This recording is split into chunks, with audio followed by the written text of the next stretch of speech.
Hello guys, I've been meaning to do this blog for about a month now. Just haven't got round to it because I've been working and taking a little bit of time to recharge the batteries. But last month I turned 35 years old, and I'm not one of these people who worries about that sort of stuff. Like, I'm so old. It's fine, but it is an important age. And I wrote down a few things that I wanted to talk about, just a few things that I've picked up over the course of my life so far that I thought I'd like to share with everybody and get your comments or your views, see if you agree, disagree with me. And there are going to be three things that I think I would have improved. These videos are never about attacking anyone else. These are all self-criticisms. Things that I perhaps did wrong when I was younger that I would have wished I could have rectified at the time. And certainly I try very hard not to repeat now. So I'm going to be talking about that today. Let me know what you think. Okay, so the first thing I'm going to talk about is making changes in your life when you're not happy. Me and my friends, when my two good drinking buddies back in my hometown, we used to go out several times a week and sit around in the pub talking about ideas for what we could do to be rich or to set up business or something like that. Thank God we never did it, because our principal idea was to set up a record store or a CD store, whichever you want to call it. This was just before iTunes and all these places were getting, really popular, downloading. And this would have been, early noughties, so early 21st century. And we would have lost a lot of money. We'd have been an absolute disaster if we'd have opened this shop, because we'd have gone under probably in about 6 months. But we spent probably 2 years sitting around talking about this God-forsaken record store and how we were going to set it up, what we were going to need, all this sort of stuff. And we never did any research. We never really took it seriously, but we sat around complaining about our jobs and then saying how this was going to be the salvation, how we were going to make loads of money. Ooh, and we did absolutely nothing. So taking action, changing things instead of just moaning about it all the time is something that I wish I hadn't wasted so much time with, because I see it a lot now with social media. People are just every day posting about how depressed they are with their job or with their boss, their partner, their whatever it may be. And it just comes every day, the same type of negative stuff. And you're thinking, well, we all have days when we're not in the best mood. We all have days or periods of our lives when we're not feeling it, we're not really in the groove. But just change it. If you're that unhappy, if it's gone on for a period of time and you know that it's just not for you, that you're not happy with this or with that, could be anything, not just work, relationships and all this type of thing. Change it instead of just complaining about it 24/7 and just depressing everybody who's around you. Make the change. Do something positive. 6 or 7 years ago, my grandfather died, and one of the last conversations I had with him was him passing me some pearls of wisdom. And he said, the most important thing in this life is to get some enjoyment out of it. Don't be one of those people who's just sitting around miserable all the time. Be positive, make changes, and enjoy your life. He said, look, it passes so quickly. He was about 90 years old at the time. So it passes so quickly. Make sure that you take advantage of the moments and enjoy it. Go through life with a smile on your face. He also said that cleanliness was very important. I'm not sure how that's particularly relevant to this video, but in case you were wondering of any other pearls of wisdom, he said, keeping clean is important as well. Right, the second thing I'd like to talk about, having just mentioned my dearly departed grandfather, is dealing with loss. I'm specifically talking about when people die. My mistake here was bulldozing my way through grief, if you want to call it that, in the sense that I would, when people died, I would just compartmentalize it and carry on regardless. Oh, someone's died. Okay, cool, I'll see him later. Back to work or back to whatever it was I was doing.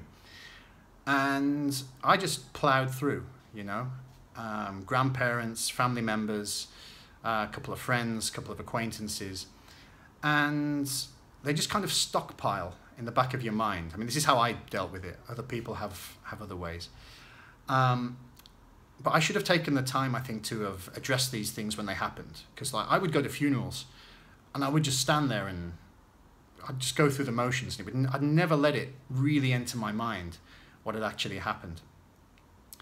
And then probably a few years ago, I sat down one day and it all kind of dawned on me in the same moment.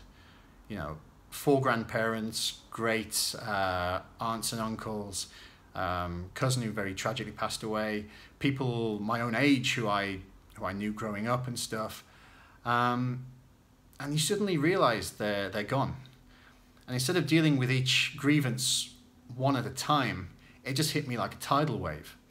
And I won't go into details, but I dealt with it in my own very, very stupid way, which I shouldn't have done. I should have actually just gone one by one, dealt with it at that time. And it's not so much of a criticism because everyone has to go through this and everyone reacts in a different way. But the point is, get through it. I see a lot of people who don't. They carry a lot of grief around with them. It can lead you into some really stupid habits.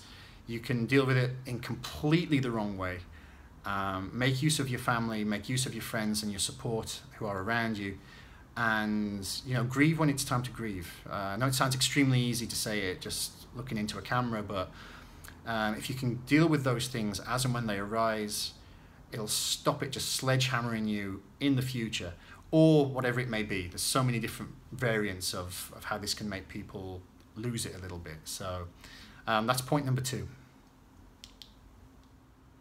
Okay guys, last one, and this one actually comes indirectly from one of my students, a very clever, you know, like a prodigy kid that I'm teaching, or I was teaching last year, and we were having a conversation. He's only 12 years old, this kid, phenomenal level of English, super clever.